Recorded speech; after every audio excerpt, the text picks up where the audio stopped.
Well, this is the start. Dear guests, panelists, colleagues, welcome to this seminar on the social and economic impact of the courts in The Hague, the international courts in The Hague.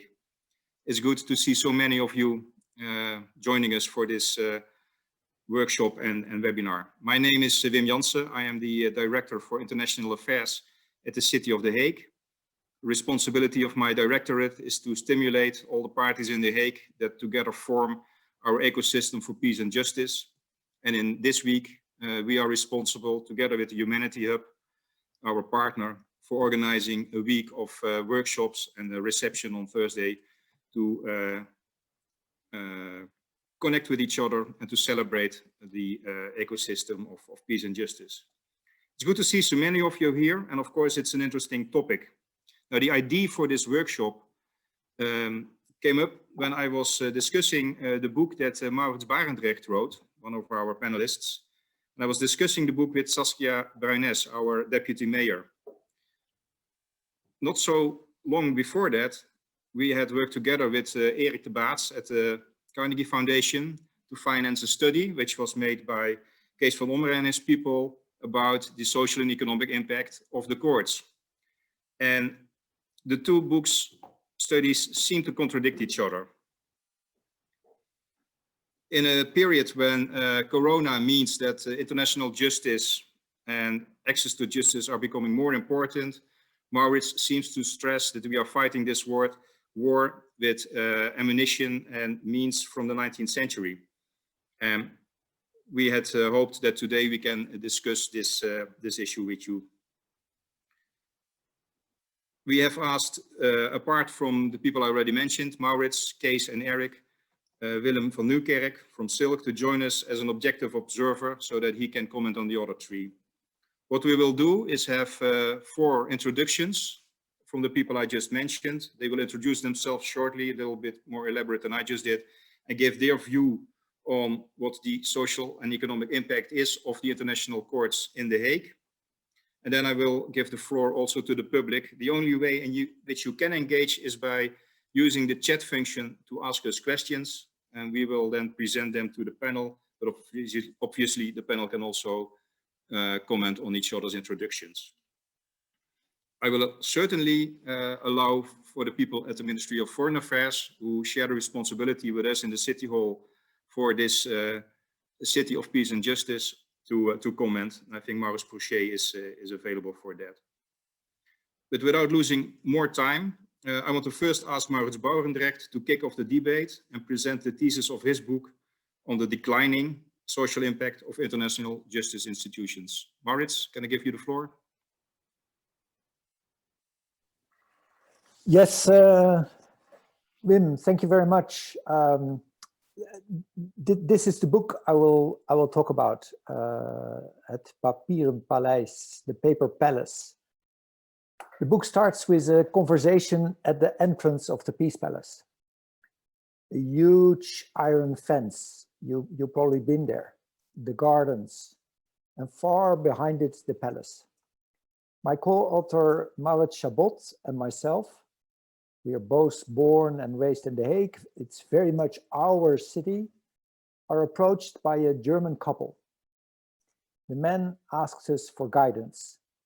He and his wife have traveled all the way from Munich to see the International Criminal Court. He's irritated because there's no explanation or guidance around him. What is going on in this Peace Palace? Maurits explains to him that the International Criminal Court is elsewhere. The man shows his city map, and Maurits tries to locate the ICC, which is not difficult for him because the ICC has been built up in the dunes across the street where his parents live. Maurits had to indicate the ICC with his pen on the map. Surprisingly, the ICC is not marked on the city map. What is going on in the many national and international palaces where justice is done in our city? How do they actually help people to remedy injustices and find peace of mind? At HiiL, we did a feasibility study together with the Nuremberg Academy. It sets out how the impact of international criminal justice can be assessed. Decisio quantified the impact of preventing war. We will talk about this later in this debate. Back to our book. We show how the dream of peace and the promise of justice are being dealt with in our city. And of course, we all know in this city that the dream of the Peace Palace was already shattered a year after its magnificent opening, when Tsar Nicholas of Russia and his cousin Kaiser Wilhelm did not come to the Peace Palace and escalated into World War I. How is this now?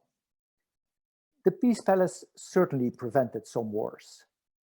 The dream lives on and still inspires us. What about justice? In our book, we describe how justice in courts of law became formalized as a tournament, an adversarial debate with accusations and claims. As we all know, accusations trigger defensiveness, denials, counterclaims. And after many, many years, a judgment is pronounced. And then you see lawyers celebrate or tell the press that they will consider an appeal. As a Netflix storyline, the battle between right and wrong is exciting. The media love to report court cases. But what about the participants? Maurits, my co-author, went through interviews with victims and accused. They describe what they expected, but then feel how a crisis in their life, a major life event, somebody dying in their vicinity often, that crisis in their life becomes a file, how the legal technicalities take over, how they are exhausted, how they miss a real dialogue between people, and often how little they gain from a judgment, although sometimes it brings them relief. Let's be realistic. It's not a glass completely empty, it's half full, half empty. In the second part of our book, we show that a more realistic and a more people-centered justice is emerging. In the everyday practice of courts, where judges help people settle, in mediation, in the gacaca courts in Rwanda. We see judicial facilitators in Nicaragua and justices of the peace in Belgium. Since 1913, when the Peace Palace opened, justice needs and effective justice processes have been researched. The evidence is overwhelming, and it's now being applied in online supported courts, where conflicts are diagnosed, where people get targeted information, where people are helped to negotiate fair settlements. Step by step, issue by issue, they are led towards resolution of the conflict, supervised by a judge. We see problem-solving courts for criminal justice. Alone in the US, there are 4,000 of them. We see truth, reconciliation, and restorative justice processes, such as the ones now happening in Colombia. We see new policies to avoid incarceration and to improve the outcomes for victims. Did you know that criminal justice reform was one of the few bipartisan deals between the Republicans under Trump and the Democrats? Justice can be done.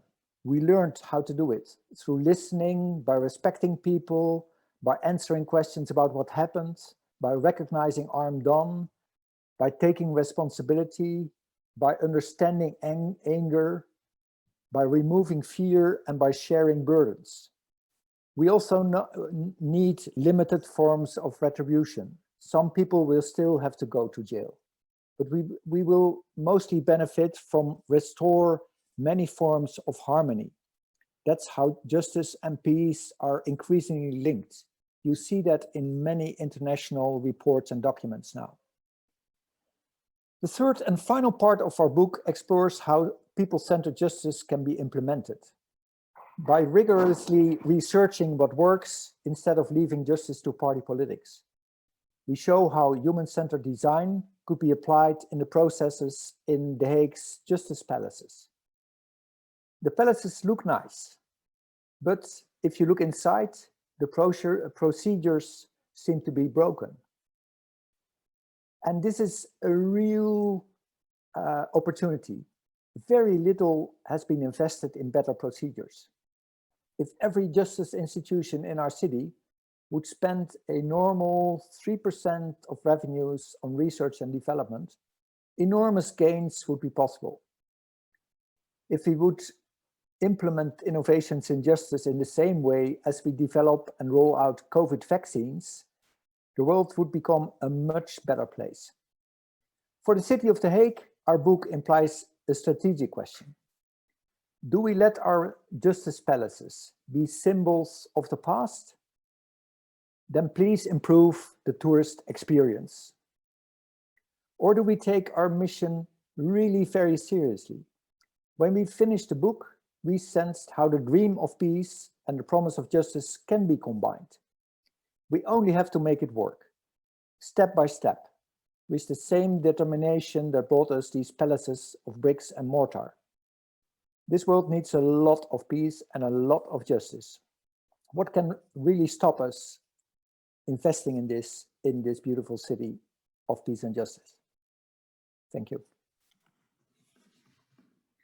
Thank you, Maurits. That indeed is an interesting question to the people in the city of The Hague, but I'm happy that I can ask Cees van Ommeren to present the main findings of his study of the Peace Palace institutions to show the social impact of these courts in the world. Cees, can I give you the floor? Yes, thank you, Wim. My name is Cees van Ommeren. I'm an economist, and I'm founder and one of the partners of Decisio, an Amsterdam-based policy research company. And since about 20 years, we conduct a study, the monitor study of the economic importance of the international organizations in The Hague, in the city of The Hague. And we carry out many more of that type of projects. And of course, being an economist, we like to put things in numbers, to express things in numbers. So one of the questions, of course, is how many jobs does something lead? This was also one of the questions for the Peace Palace. But of course, much more important, I think, is economics is not only about money and about jobs. It's much more. It's about welfare and well-being of people.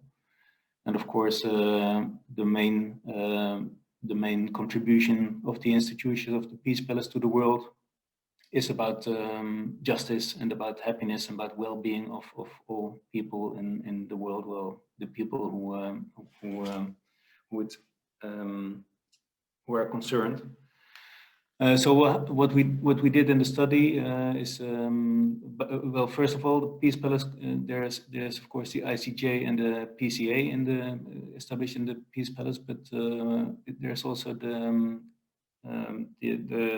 Hague Academy of International Law, which is very interesting as well, and the International Law Library of the Carnegie Foundation, and the four organizations they cooperate together very well, and I think they are an important factor in international law. What we did in the study is, first of all, we looked at the economic, the narrow economic approach. What does it contribute to the Dutch economy and to the economy of the city of The Hague? Well, to us as economists, that is quite straightforward, and the conclusion was that it generates direct and indirectly a little bit more than 700 jobs and about 70 million to the regional gross domestic product, GDP. What was much more of a challenge is how do we put the actual outcome of the courts into numbers, and that was of course quite difficult. We were very happy to be able to collaborate with the experts of the courts and other experts on that. And one of the main things we immediately thought of course, was what what does it bring to the world if conflicts are solved or if conflicts are prevented. So we looked at all the cases that ICJ and PCA handled since their founding. By the way, those are approximately 200 each of them. So in total, let's say 370. And when we asked, so how many of these cases can we say that there's a real chance that a conflict was prevented, or in how many cases one was solved? It turned out that about 12 of those cases you can honestly say that it has either prevented or an armed conflict was solved. But of course, this is a lot of uncertainty. So we used scenarios, a very moderate scenario in which we assumed that 2 minor armed conflicts were prevented or solved, and a more a medium scenario and a high scenario in which 2 bigger armed conflicts were prevented or solved, and 4 smaller. Bottom line is that even in the very low, moderate, I think it was really extremely careful scenario, the value of the 2 minor armed conflicts solved or prevented add up to $18 billion of dollars of costs that were prevented, costs of war that were prevented, and another $11 billion dollars of GDP that was earned, but that otherwise would not have been earned. So of course, and this is this is the absolute minimum, I think, of that part of the value, which of course is much bigger than the cost of the whole Peace Palace and the organizations, which for us as economists is important. Moreover, of course, there are many more effects, many more values of the Peace Palace and the institutions to the world. First of all, there's the concept of law and the jurisprudence that both institutions bring. And I think it's not only through cases; it's also about advices and about mediation, which PCA does. That a lot of benefits are reached, and also the academy, the Hague Academy of International Law has organized courses, top courses of international law to approximately 50,000 of lawyers worldwide. So they spread, of course, the quality of law throughout the world, and those are, of course, very important. I think I'm taking a bit too much time, but the 3 other things that are important is, of course, the value of the Peace Palace and the institutions to the Netherlands. I think it counterbalances some of the other things that Holland is famous for, like the red light district and our tolerance against soft drugs. Also, of course, the image of the city of The Hague and the amount of tourists it attracts, as Maurits already mentioned. And finally, the Peace Palace itself has a cultural heritage that we also try to value a little bit.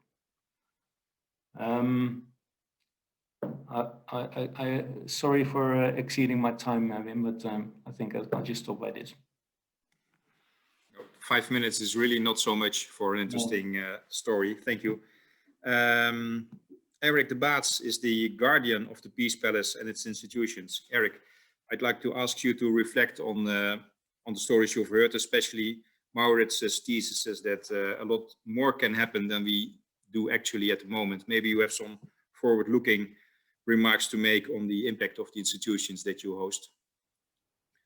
Thank you very much for this opportunity to share what all we hope to be doing more in the Peace Palace.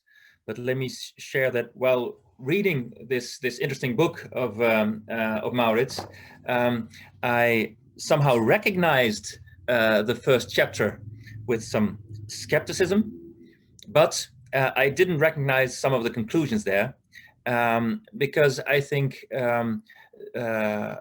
it's much too little known what all is done. And the fact that people don't know it does not mean that it's not significant what's taking place. I think Cees van Ommeren just explained the huge economic, but even more so the societal value of the cases that are being dealt with at the courts. When you read the book of Maurits, it's about the deception right after the palace opened its doors in 1913, when the First World War broke out. And indeed, wars do take place. But already before the palace opened, the court for which it was built, the Permanent Court of Arbitration, had prevented a war. And there's a beautiful monumental gift inside the Peace Palace, one of the many that were given by the states that wanted to show how much they relate to this mission of preventing wars, promoting peace through law. And it's quite an interesting story. It was about the desire of Argentina to have access to the ocean straight through Chile. So already at the time, the cannons were moving towards the front to settle that the old-fashioned way. Then they remembered that just a few years before, they had agreed in the Hague Peace Conference in 1899 that there'll be a permanent court of arbitration, and they would try and settle the issue through arbitration. I think it was even with the involvement of the British royal household that arbitrators were appointed. And based on international law, they looked at the case, and indeed the war was prevented. So if you think of all the damage that Cees has been researching of warfare, loss of human lives, societies being destroyed, that was prevented. What the Argentinians did when requested to give a gift to the Peace Palace, they had decided to melt down the cannons and turn it into a huge statue of Jesus Christ preaching peace. That was because, of course, it's a Catholic country, and the Bible says, mold your plowshares, your arms into plowshares. So in that notion, they had prevented a war and gave this gift to the Peace Palace. That is what takes place in the Peace Palace on a daily basis, but people don't know it. I'm very happy that with the support of the municipality, Decisio has researched what all the value of the activities of both the Permanent Court of Arbitration and the International Court of Justice means for society. If we think of the current cases, on a day as today, when we learn about what takes place in Myanmar, I think people also in The Hague will remember very well that a case is pending between the Gambia and Myanmar, and where for long Rohingya were felt chased. All of a sudden, when the case was brought for the International Court of Justice by the Gambia, I think it was within 2 or 3 months that the International Court of Justice had its order and provisional measures had to be taken. Justice, the Rohingya felt, was being done. That doesn't mean that their circumstances are much better at present yet, but it's recognized, taken seriously, and the state was to take measures at short notice. So this is still taking place today. I think next week we will have a decision in the case of Iran versus the United States. And when we think of this former case of Argentina and Chile, I think there's also a case pending before the International Court of Justice between Ukraine and Russia about the Crimea area, also about access to the sea. So these are questions of all times, and I think it was the president of the International Court of Justice who once said that during each and every decade, the International Court of Justice or the Permanent Court of Arbitrations dealt with the big issues of their time. Yes, wars do break out. Not every statesman decides to go to court with his most eminent lawyers, and some take their young boys and girls to the battlefield, and that's terrible. But many cases are being solved and more people should know it. So I'm very happy that at the Peace Palace, the Carnegie Foundation is able to support these works by the Peace Palace Library, that we educate the future lawyers through the Hague Academy. And we feel that whereas it's first and foremost our role to facilitate these courts, we're happy that we have this facility of the auditorium of the Hague Academy, because whereas in the past, the Peace Palace and the courts were established to deal with states and interstate affairs, we realize nowadays that there are many non-state actors, that conflicts are multifaceted. So a court case can prevent wars, can settle injustice, but we also feel that multifaceted root causes of conflicts should also be addressed through dialogues. So we have the auditorium, and with this ecosystem that has been developed in The Hague, because we have these courts here, because we had the Permanent Court of Arbitration that sort of started the international legal order and everything that came afterwards. It was even before the League of Nations. We have so many courts right now, we have so many international organizations, and there are so many non-governmental organizations that have chosen to come to the Hague. And we want to use the symbolic venue that the Peace Palace is, the auditorium notably, that doesn't interfere with the business of the courts, that should have their way, to also host the dialogues on the root cause of conflicts. I think the most important program to deal with questions of peace and justice, war and injustice, are the Sustainable Development Goals. So we realize, of course, that Sustainable Development Goal, peace, justice, and stronger institutions is very important for The Hague. And we want to work with partners to address these root causes. And I think if more and more people throughout the world, as soon as we tackle the pandemic and people can travel again and be inspired by this Peace Palace and what all takes place in The Hague, and they're educated more that the way to solve issues of injustice, to solve potentially violent conflicts in peace through the battlefield is available. I think people can call on their leaders to take it to court instead of to the battlefield. And that is, of course, something that would bring the most value to society, as Cees has just demonstrated in his research. That doesn't mean that Maurits' story is not untrue. Of course, so many people feel injustice, experience injustice at micro levels, at meso levels, and innovation of justice is surely necessary, because the way to have justice takes long, also in international law.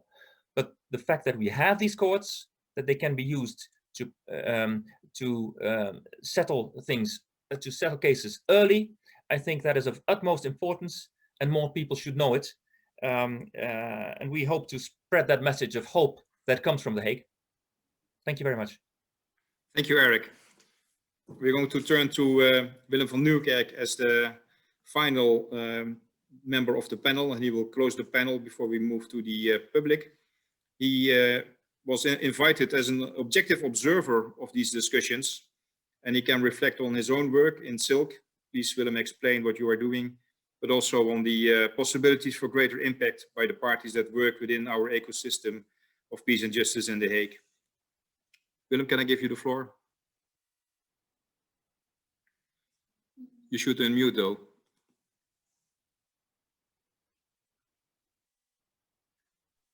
Yeah, I'm unmuted, I believe. Wim, thanks for the kind invitation to participate in this discussion. And also thanks for the book of the two Mauritsen. I had read about it in the newspapers, but I didn't have a chance yet to buy it. And it's a good reading. I started it, and it gives a fresh new angle to the debate on people-centered justice. I like that. Although I'm honored to be here today in this panel, I do feel a little bit awkward to be in a setting in today's world with only white men in their 50s. But I guess that was a deliberate choice, because I believe that the discussion would have benefited from somewhat more diversity in the panel. Though I'm triggered by the concept of The Hague as the international city of peace and justice, it actually gives me a certain degree of pride, whether this is justified or not. And the danger of such an ambitious and beautiful concept is that it also can easily be misinterpreted. It can be used for different purposes than what it was meant for, international justice. For me, this concept is reflected in the fact that The Hague has the seat of several international courts and tribunals. And that's exactly, for me, what makes it unique. And now Maurits is questioning this whole idea. In this city, we have thousands of professionals working daily to deal with cases and developments that go beyond the level of national jurisdictions, either at an European or an international level.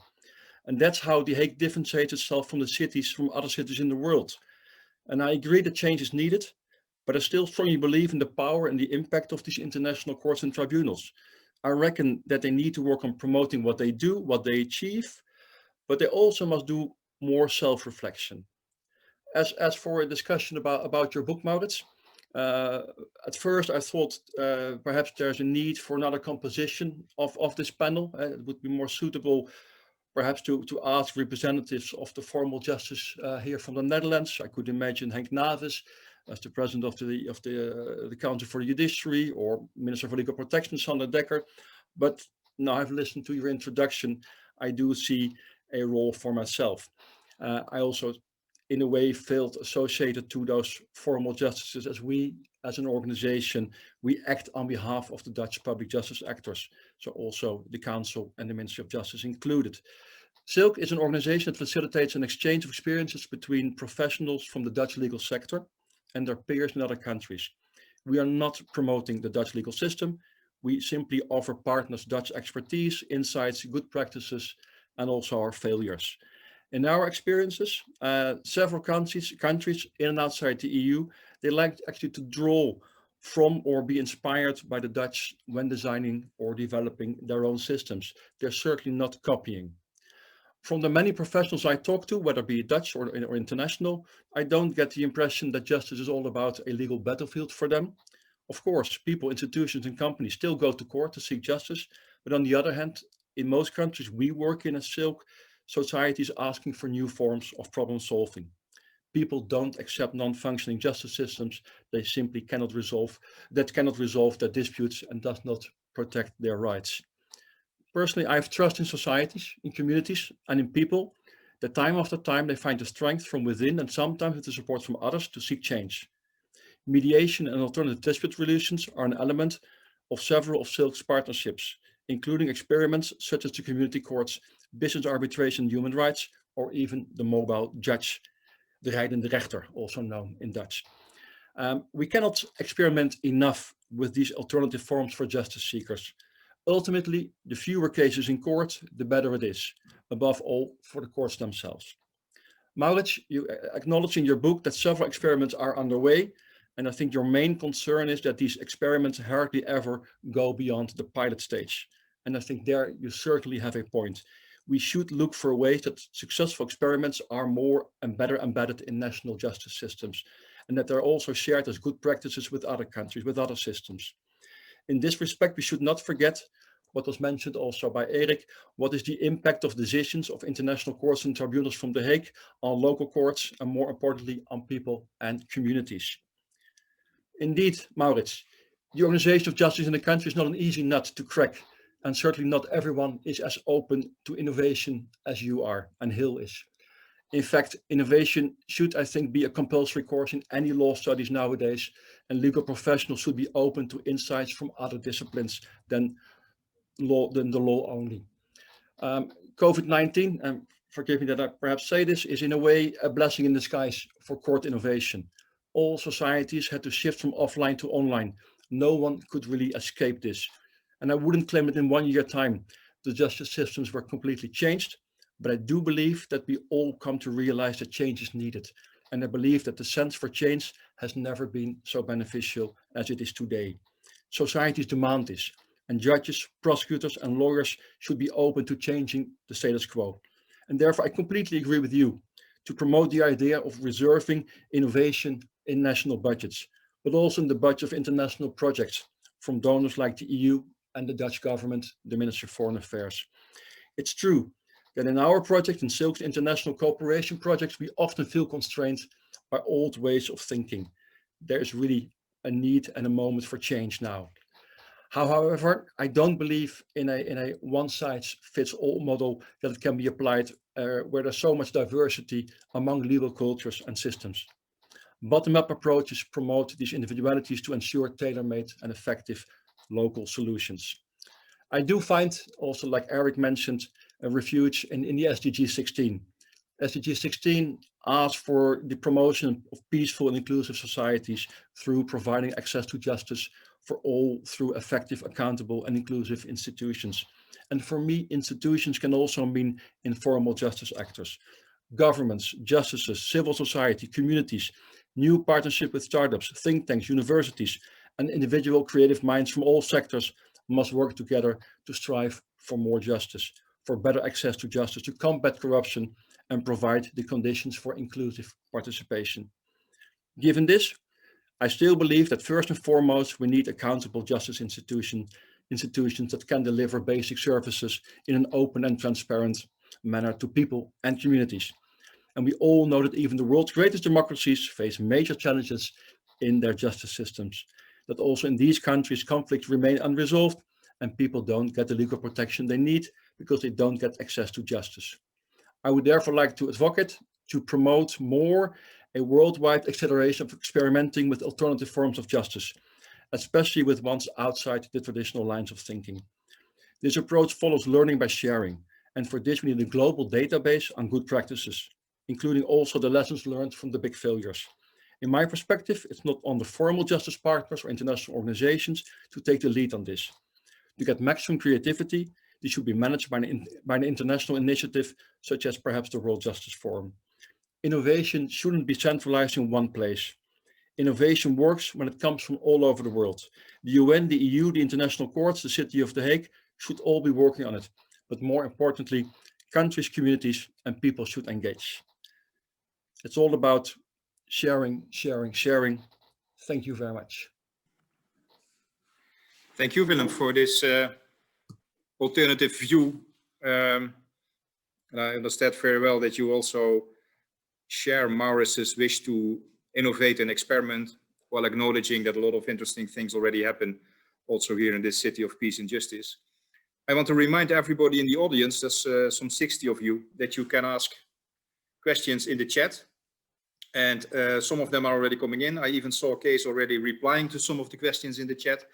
But the first question is coming from somebody who's also in view now. It's Maurits Barendrecht from the Ministry of Foreign Affairs. As I said, they are responsible together with us for this city of peace and justice, and he's taking the first floor as member of the public. Maurits, go ahead.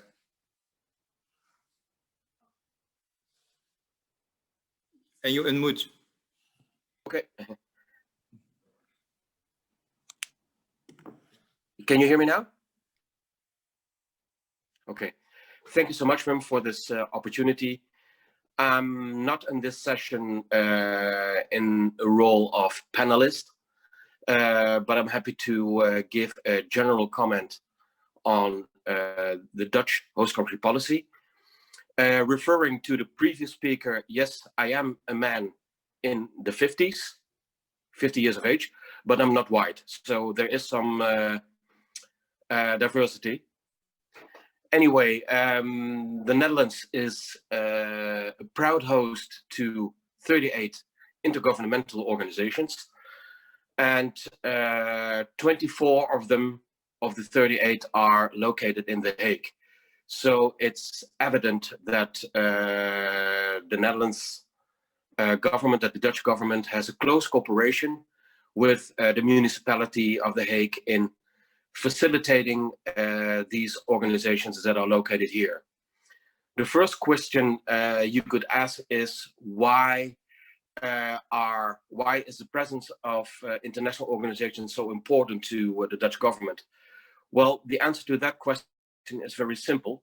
It's because it is written down in our constitution. Article 90 of our constitution says the government promotes the development of the international legal order, and in order to strengthen the international legal order,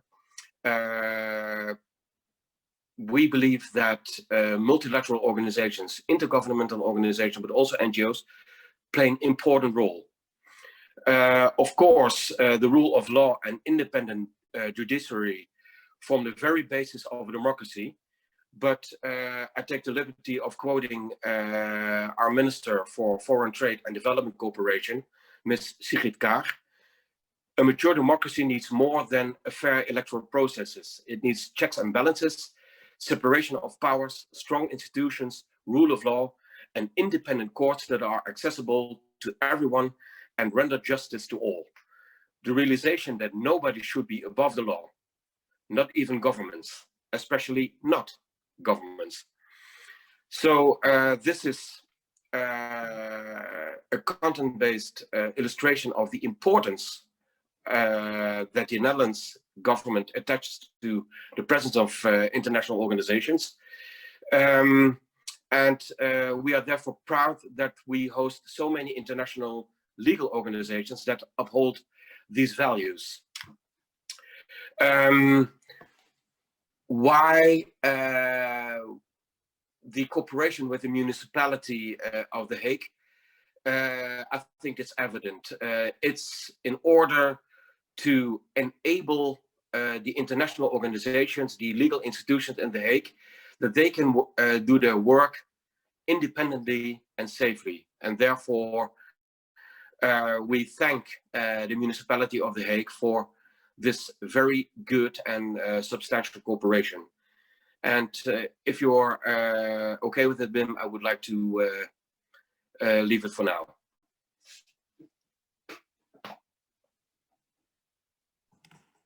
Thank you, Maurice. While the questions are slowly and gradually coming in, I'd like to give Maurits Barendrecht, our first speaker, the floor. There was 3 people after you commenting on what you have presented. Do you feel that you need to change your conclusions, or do you feel strengthened in your conviction that we need to work hard at making this city of justice and peace perform better? I think we are all good with what we do. It has value, it is proven, it works. The debate we want to engage with is the opportunity. And are we doing enough looking at demand for justice in the world? And I think from doing what we are doing currently, which has a tremendous value, to looking to the opportunity that we could have in this world, if we really leverage what is in the city. Had many networks Erik and Willem described. If we can bring that together in the way Willem suggests, and to build real knowledge networks, invest in improving what's going on in the courts instead of paying for the costs of running them, improving in the new forms of justice that everybody is looking at and that is difficult to extend beyond the pilot. So the opportunity of this city is tremendous, and let's address that. And let me add a few words about the need. We see in the world the rule of law indicators declining. Things go down.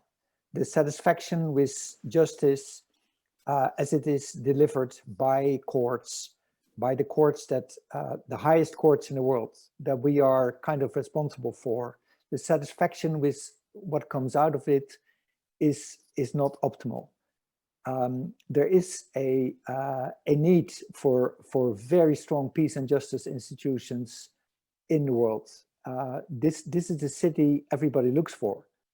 Are we really engaging with the opportunity, and are we engaging sufficiently with our role in this world as a citizen of The Hague? That's my question. Thank you, Maurits.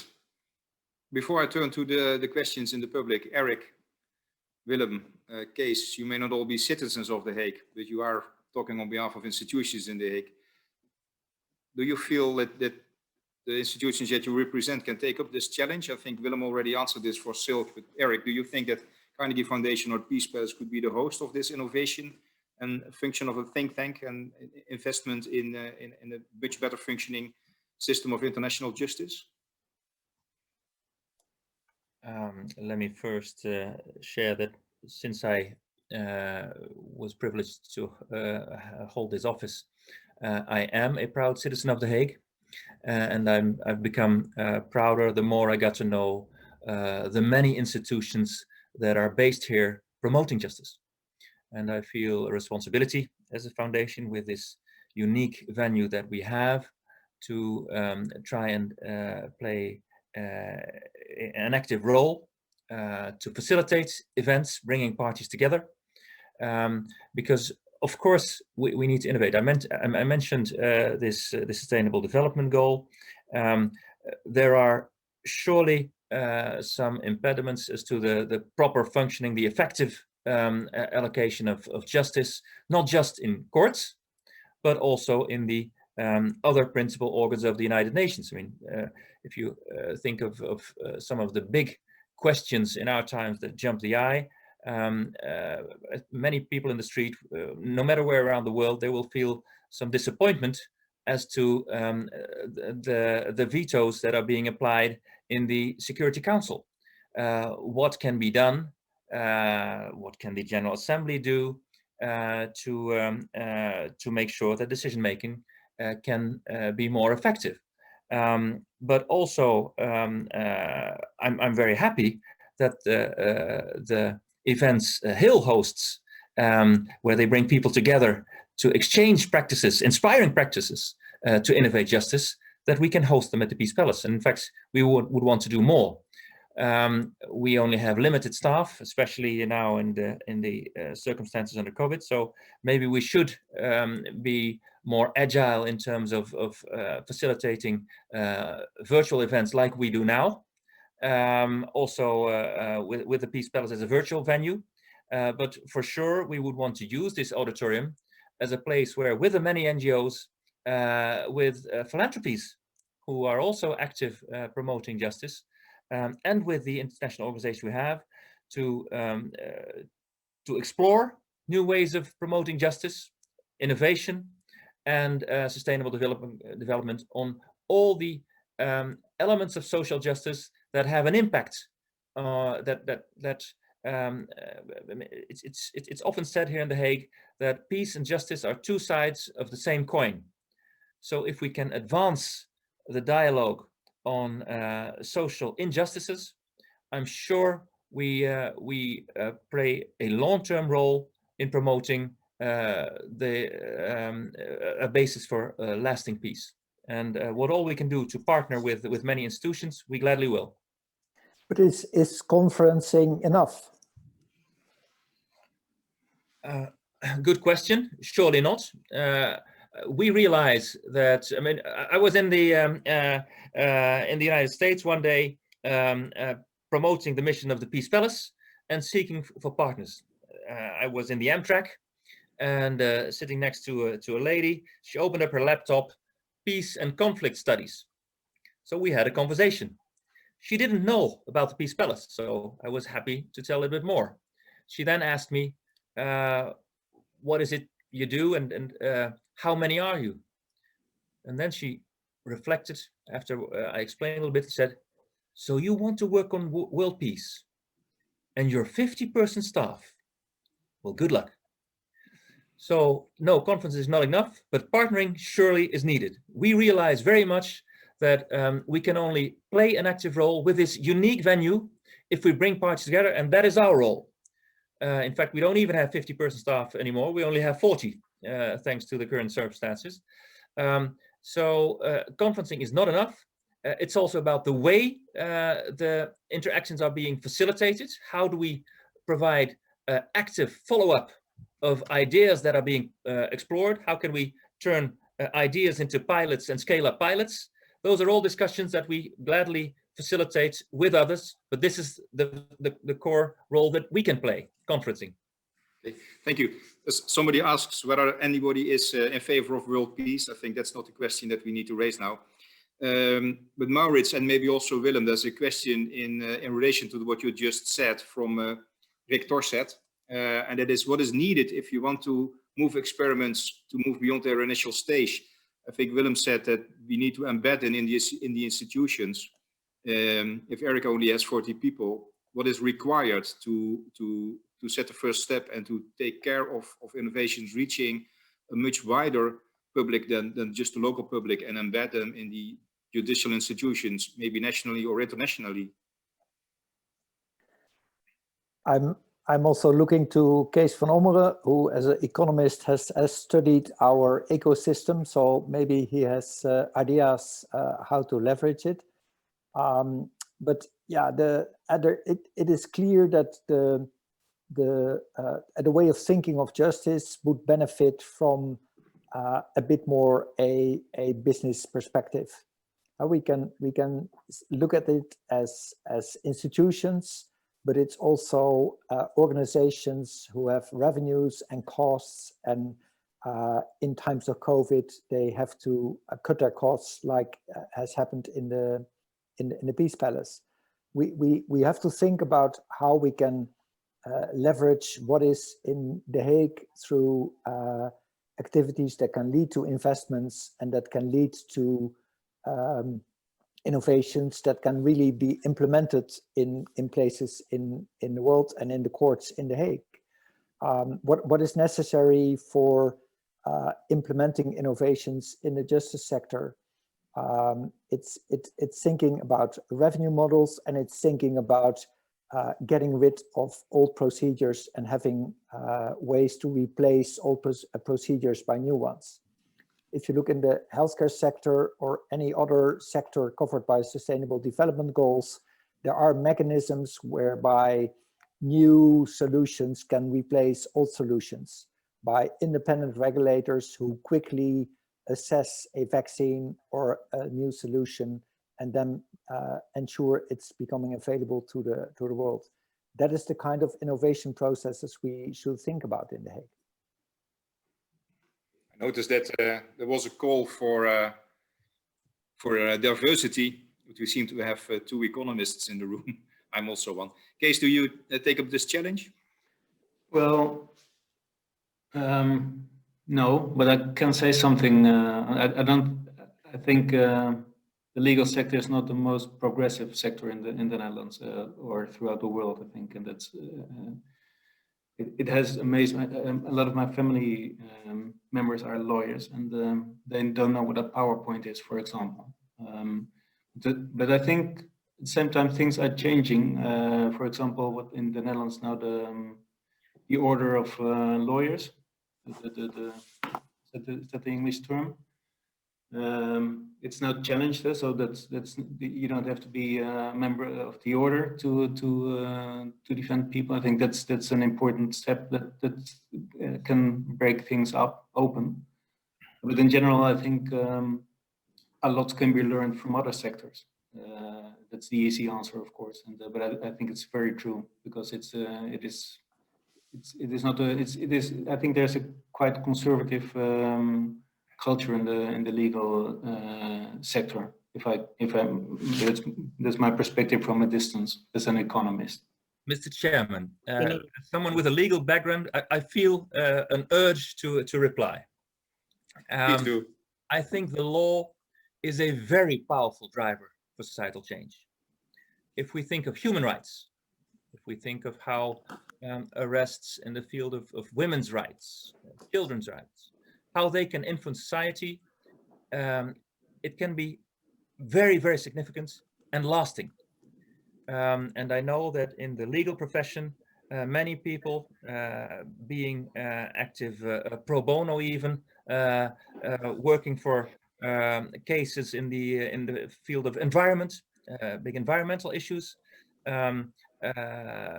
human trafficking, lots is done by people who are active with a legal background.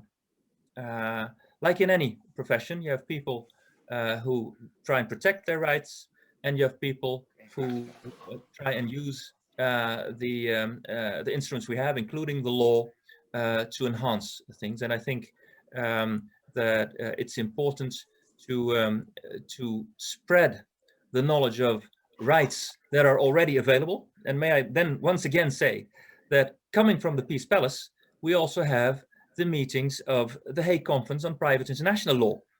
They gather here, and adoption rights, business rights, all kinds of conventions have been agreed at the Peace Palace, who provide the playing field for all kinds of international exchanges, business, and the climate for investments. And if we want to have to make progress, let's by all means use the tools that are available to include human rights in business conventions, in all kinds of trade agreements. That's feasible. And in addition, of course, smooth access to justice, like Maurits is rightly promoting, is essential. It's because, of course, having a convention is one, but then being able to have access to the application of such a convention when it's being ignored, that's equally crucial. Thank you, Erik. Somebody has to step up for the lawyers. We only have a few minutes left, and I want to take a discussion in a totally different direction because of some of the questions that are being asked. I'm going to lump some of them together, but a number of people asked whether to be really of some importance and to have an impact, is it important that these international institutions deal also with other issues than they are used to? And the possibilities are wide. Some examples are given: humanitarian law, environmental law, but even vaccination policies. As apart from the discussion that we had on innovation and the importance of experiments in the judicial sector, is it also needed to widen the topics or widen the scope? Is anybody of the four of you inclined to give an answer to that question? If I may. Economists can deal with anything. Erik, please go ahead. Yes, well, you may know that, again, one of the many things that are being done at the Peace Palace, the Hague Academy, they had a very successful center of international law on international law and pandemics. So yes, already the international standards we have, they're being studied as to how to make use of those in the current pandemic. That's what's taking place.